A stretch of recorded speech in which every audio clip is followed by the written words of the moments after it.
আল্লাহর রহমতে আমি দেশে ফিরে যাব। কিন্তু এখানে উপস্থিত, এই ঘরে উপস্থিত প্রত্যেকটি মানুষের কাছে আমার অনুরোধ, দয়া করে কেউ আপনারা এয়ারপোর্টে সেদিন যাবেন না। আপনাদের সকলকে আমি একটি বিনীত অনুরোধ করতে চাই। করব? সত্যি? আচ্ছা, আপনাদের সাথে আমি 18 বছর ছিলাম। বিভিন্ন সময়ে বিভিন্ন অনুষ্ঠানে অনেক মানুষের সাথে দেখা হয়েছে।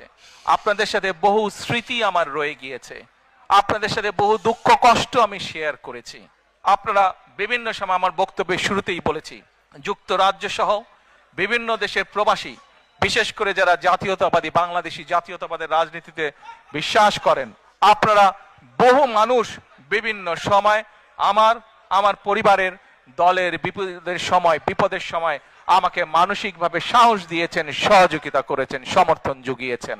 আজকে বিশেষ করে লন্ডনে যারা আছেন, বিশেষ করে তোমরা যারা ইয়াং আছো, ছবি তোলার জন্য পাগল হয়ে যাচ্ছ, প্রত্যেকের কাছে আমার একটি অনুরোধ, 25 তারিখে ইনশাআল্লাহ আপনাদের দয়া আল্লাহর রহমতে আমি দেশে ফিরে যাব। কিন্তু এখানে উপস্থিত, এই ঘরে উপস্থিত প্রত্যেকটি মানুষের কাছে আমার অনুরোধ, দয়া করে কেউ আপনারা এয়ারপোর্টে সেদিন যাবেন না। দয়া করে কেউ আপনারা এয়ারপোর্টে যাবেন না আপনারা।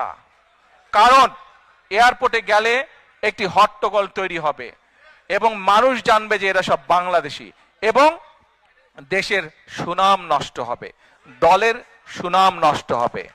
যারা এয়ারপোর্টে যাবেন না, যারা সেদিন এয়ারপোর্টে যাবেন না, আমার আজকের এই অনুরোধ যারা রাখবেন, আমি ধরে নিব তারা দল এবং সর্বোপরি দেশের সম্মানের প্রতি মর্যাদা রাখবেন। আর আমার মানা করা সত্ত্বেও, আমার অনুরোধ করার পরেও যারা যাবেন, আমি ধরে নিতে বাধ্য হব যারা ব্যক্তিগত স্বার্থের জন্য সেখানে গিয়েছেন। প্রিয় ভাই বোনেরা, সকলের কাছে দোয়া চেয়ে যাচ্ছি, আপনারা দয়া করে দোয়া করবেন, দেশনেত্রী খালেদা জিয়ার জন্য দোয়া করবেন। দোয়া করবেন আপনাদের সামনে যে পরিকল্পনা তুলে ধরেছি, আল্লাহ যাতে আমাকে তৌফিক দেন দেশ এবং দেশের মানুষের জন্য সেই কাজ